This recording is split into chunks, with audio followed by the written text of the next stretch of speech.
that evolution of yourself, and then also making, that transition to Europe and how different that was for you as well. Yeah, yeah. I mean, well, thanks for all that. Thanks. Um, yeah, it was funny running into you on the roads of Drona. That was very random. I think I was staying in some like janky hostel at the time, trying to get out of the UK.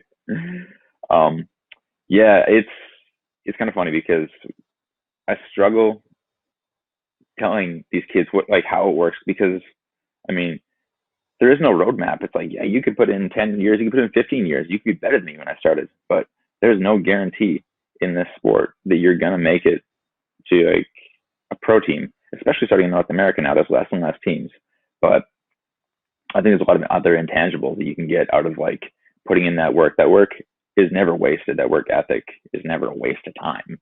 Um, and I think that's something I was, for whatever reason, like I love riding my bike, but for whatever reason, I really fell in love with like the process of all the work and just going through the day to day. Like, um, I've never, for me, it was never about like a result.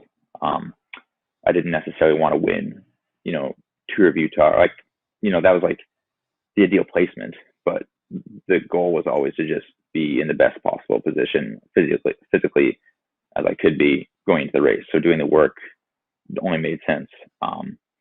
And I remember, like, it was good. I always had good people around me too, which I think maybe some kids struggle now because there's those gaps between where they're starting as like U17s and juniors, and like I was, as much as like I got my head kicked in by like you guys in like on Symmetrics, like when I was racing in BC, like coming from Saskatchewan, this just blew my mind. Like, team of like literally pro riders are just like smashing us every week. I think I was the only one who was like dumb enough not to quit. And like, but at the same time, you don't have that now. Like, these kids Yes. have nothing. Like, I don't like. I'm one of a few like these like pro riders that are from BC, but we don't live in BC. Like, we travel the world racing. Like, when I'm back, I don't even race because usually I'm back and just blowing out and like trying to chill for a bit.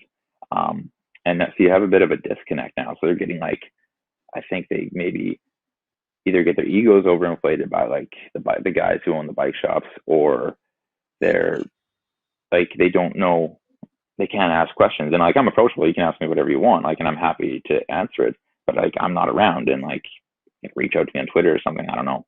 But so they don't know.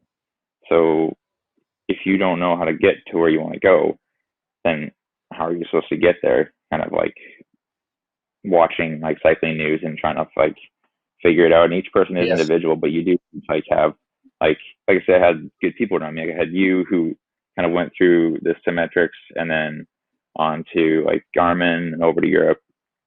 So I could always just like reach out to you, and always good, like getting back to me and helping me like figure that pathway out, because it is like it's not anything but straightforward.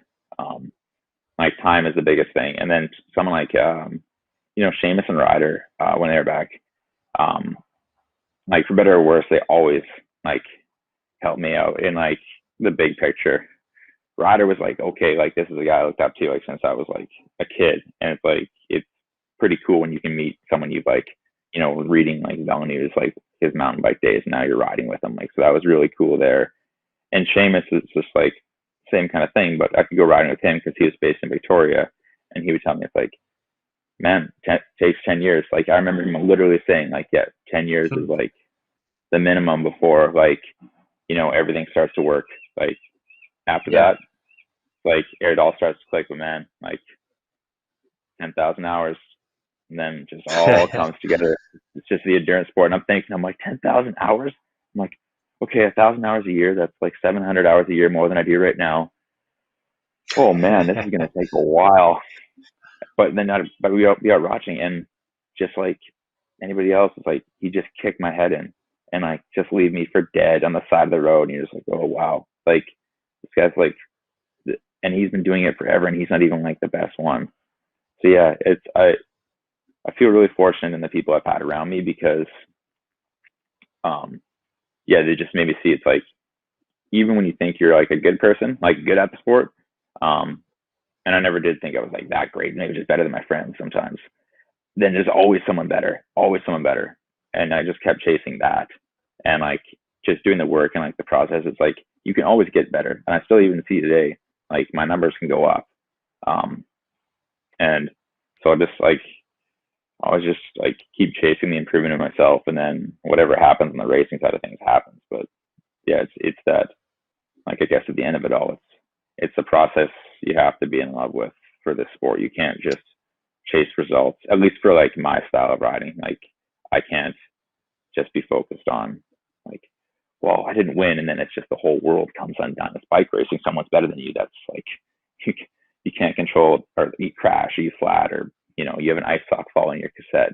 You can't have this like undo your whole like everything because you put so much into that one race.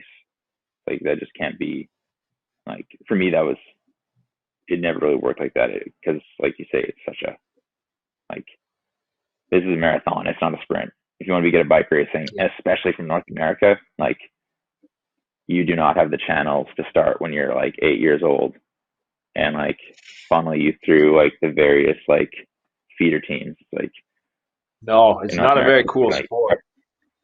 no, you'd start at like 15. Like if you're like the dork in school that didn't really work out in other sports, you start riding like, yeah, kind of like 12, 15. And then, Yeah.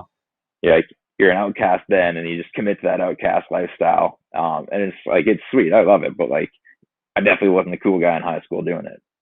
And, you just sort of, yeah, try to put it together. And Europe, that's a whole other can of worms, right? Like, Yeah, it's, so we'll hop into that transition to Europe, but I quickly wanted to just jump back into the race here. It looks like Shackman has just dropped Paulus, and he's absolutely ripping. And this stage on paper, when you look at it, it doesn't look so crazy. There's no monster climbs, but it's 4,500 meters of total climbing over that stage. So that's something that. These are the really hard days, and the days when you're tired in a grand tour, man, they are the worst, because one of the fears for a rider like myself, say if I had to do a lot of work for a week or something and you had a crash or something like that, you were really tired. These were the kind of stages you I'll just put it bluntly, you were shitting your pants. Quite often they would start out on a Cat 3 climb somewhere, and if you got piped there, your day was the worst, because you had to fight all day to stay in the bunch. And these days are very hard. And you can see like just the damage in the peloton and these groups kind of all over the road. Even the climbers jersey, the Consefroy, he's been dropped out of the peloton. So it's just an example of like how even a guy like that who climbs fantastically can't stay in the bunch. And obviously there's probably not a lot of points worth him fighting for. He's going to put his efforts into another day in the break. But yeah, this final climb, it's going to be interesting to see if Shackman can pull it off. yeah, it's definitely, it's no joke too. I always love when they're like, oh yeah, it's a Cat 2 and a Cat 1. I'm like, it's the same climb. It's You have a Cat 2, like the transitions with some slight less steep grade into a Cat 1 with like, whenever you see these like Yeah, black on the profile, like, which is like over 10%, you're let's just like, just call it a that's horse like even more. category, you know? Yeah, well, exactly. Like, this is a Yeah, ridiculous climb. This is like, oh, it's a Cat 2 and a Cat 1 because there's a downhill more than a kilometer. yeah, Like, oh, okay, totally. Everyone will be recovered by the time they get to the base of the yep. last one. And yeah, like, and the last 3Ks, like, I was looking, it's like between like 10 and 12%, up to 15, or 10 to 15%. Like it goes up to 15, like 15% in the last kilometers of a race is just hell. Like, and Yep. there's also only a few guys in the world who can actually like negotiate that with like speed. Like it's quite different, right? Like Woodsy, like he won the stage he won in Trino the other day. Like perfect example, it was like 18%, and like he's just so, you Perfect just see him. woods. It's like he's just like running up the climb, and you just see like Yeah, uh Geraint Thomas like behind him, just sitting like being like, oh man, this is happening. And then Woods like does his thing, and he just rips it. Like the same as with the climb he won, or I'm sorry, got third at Worlds on. Like when that's it right. goes, there's just certain guys that can just go, and like even maybe they're not the greatest climber like for like an HC climb, but when it's these steep grades, it just changes. So you could see different guys in this group, I think, That's accelerating right. that might not be necessarily doing the same thing on like an 8% for 15K kind of climb. So it'll be interesting at the end. So I That's kind of right. wonder with like Shockman here versus Palace. Like Palace is actually quite good at steep stuff, and Shockman's just a great rider. So I don't know. Yeah. Like this, and then looks like the break, like the main group's just about to catch Palace. So it'll be interesting And if it's he all tucks in strong there boys. and can That's hang. that's the crazy thing. None of these guys are like, these guys are all out for a stage win here. I mean, you got Dan Martin and all these big names in here. It's quite a powerhouse group. But going back to Woodsy, I just wanted to touch on how awesome it is from a guy who in February basically was told, he was in pretty rough shape. He couldn't walk. I mean, his crash was brutal. I mean, when he told me the story of crawling out of that ditch, and it was basically, you could see the leg was, separated essentially. Oh, and here he is, just not that many months later, winning a world tour race again and looking as good as he, like as if he never had a break off the bike.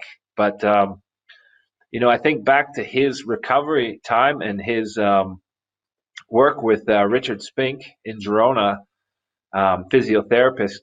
I mean, he was so dedicated, and it just shows again. It goes back to what we were touching on earlier, just with that hard work and that dedication, and how that's the stuff we don't see. We see Woodsy winning the stage, we see Woodsy here and there, but it's like the hard bits, and again, that's what a lot of the young guys we talk to, they don't really want to hear. Is like it's that day in and day out grind of like, how much do you want to do this?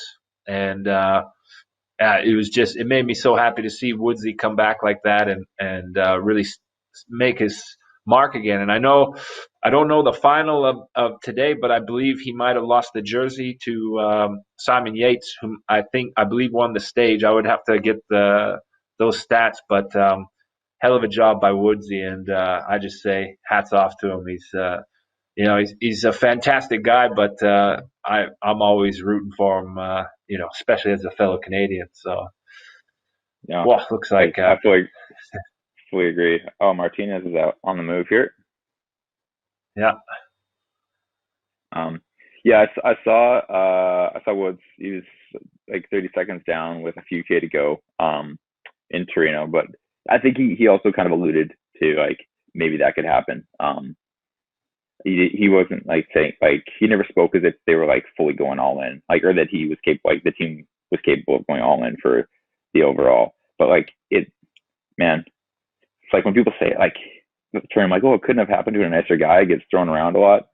But with Mike, it's yeah, like, yeah, that's actually like he's like the nicest guy you'll ever meet.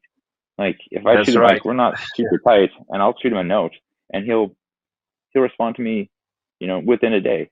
Like there's no reason for him Yeah, to. You just gotta let it go to junk mail, like whatever. And I wouldn't be bothered by it. It's also a just like busy guy. exact. Yeah, Yeah, exactly. It's like, and it's just like I'm just sending them like basically like I think Canadians as a whole are maybe like underappreciated. But like, and then Mike is just so good at what he's doing, and it's just so genuine. You're just like deserves all the praise he gets because like exactly what you said, like that's exactly go right. from being in a ditch, There's certain like people in life, yeah, you just feel like they deserve everything they get, and he's one of those guys. He's always giving, of his time and his heart, and I mm, think that goes a long ways, especially for like you said, like he's always willing to help our next generation too, like the younger Canadians coming up. He has all the time in the world for them, and that really says a lot.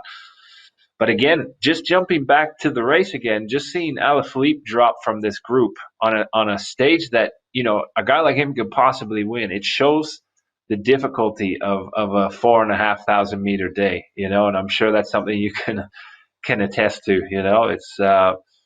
It really takes a toll on you. And I have to say, just watching this tour, I think it's really special because I believe it's actually been harder than the standard tours, if you could ever say that, you know? Yeah, I mean that's what everyone's saying. Just like outside looking in, obviously. uh, the I was watching some coverage of Bernie Eisel, and he's just like, I mean, he's Austrian, so he just speaks his mind. I was like, I don't, I don't like this tour. It's too hard every day. If you, it's either it's either I'm mountains sure I or would hate tough. it. Oh, exactly. Because speaking of like from their purpose, like how he would have experienced that tour, and it's exactly what you just went back to. It's like, basically after 3 days, like guys who do the work are just going to be like, oh my god, okay, Yeah. so we got a mountains today. Okay, that's going to